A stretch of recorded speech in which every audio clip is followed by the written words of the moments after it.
ئەمڕۆ 586 ڕۆژە جەنگی رووسیا و ئۆکراین بەردەوامە. جەنگەکە ئۆکراینەکان دەیکەن، بەڵام بە پشتیوانی ئەمریکا و وڵاتانی دیکەی ڕۆژئاوا. دوای پەسەندکردنی پڕۆژە یاسا 45 ڕۆژیەکەی پارەدارکردنی حکوومەتی ئەمریکا، ترس لە ڕاگررتنی هاوکاریەکانی ئەمریکا بۆ ئۆکراین ناشاردرێتەوە، بەڵام جۆ بایدن سەرۆکی ئەمریکا بەڵێن دەدات پشتیوانیەکانی وڵاتەکەی بۆ ئۆکراین بەردەوام بێت. پێشتر کۆشتی سپی بڕی 6 ملیارد دۆلاری وەک هاوکاری بۆ ئۆکراین وەک یەکێک لە کارە لە پێشینەکانی دیاری کردبوو. بەڵام لە یاسا تازەکەدا ئەنجومەنی نوێنەرانی ئەمریکا بودجەی بۆ ئەم بڕەپارەیە تەرخان نەکردو. کۆماریەکان هەژمونیان بەسەر ئەنجومەنی نوێنەراندا هەیە و بەشێکیان دژی ئەوەن ئەمریکا چی دیکە پارە بۆ ئۆکراین بنێرێت و هەندێکیان بە ئاشکرا لە دژی هەڵوێستەکانی بایدن لەبارەی جەنگی ئۆکراین دەوەستنەوە. تەنانەت ئێستا هەندێکیان دژی کیڤن مەکارسی سەرۆکی ئەنجومەنی نوێنەران وەستاونەتەوە کە سەر بە پارتەکەی خۆیان.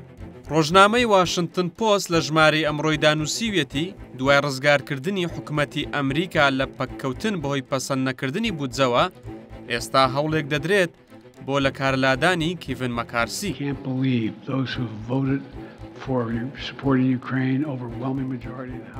سەرباری ناکۆچیەکان بایدن دڵنیای دەداتە ئۆکراین و دەڵێت دەتوانن پشتمان پێ ببەستن. ئێمە ناتوانین لەژێر هیچ بارودۆخێکدا ڕێگە بە خۆمان بدەین هاوکاریەکانمان بۆ ئۆکراین بوەستێت. دەمەوێت هاوپەیمانەکانمان دڵنیا بکەمەوە ئێمە هەرگیز جێتان ناهێڵین. ئەمریکا لە سەرەتای دەستپێکردنی جەنگی رووسیاوە بۆ سەر ئۆکراین تاوەکو ئێستا بڕی 46 ملیارد دۆلاری وەک هاوکاری سەربازی بۆ ئۆکراین ناردووە و بایدنیش داوای کردووە کە ڕەزامەندی لەسەر 24 ملیاری دیکە بدرێت.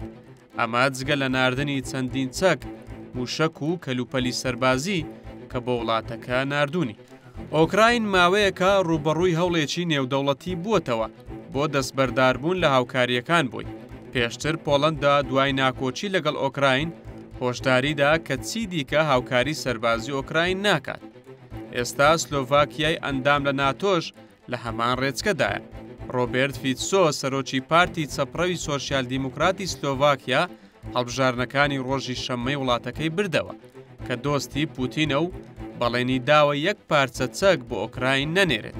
ڤۆلۆدیمێر زێلنسکی سەرۆکی ئۆکراین لەبارەی ئەم پێشهاتانەوە ڕایگەیاند نابێت هیچ کەسێک بتوانێت بەرخۆدانی ئۆکراین لەناو ببات. Плідні переговори не лише про наш захист зараз, але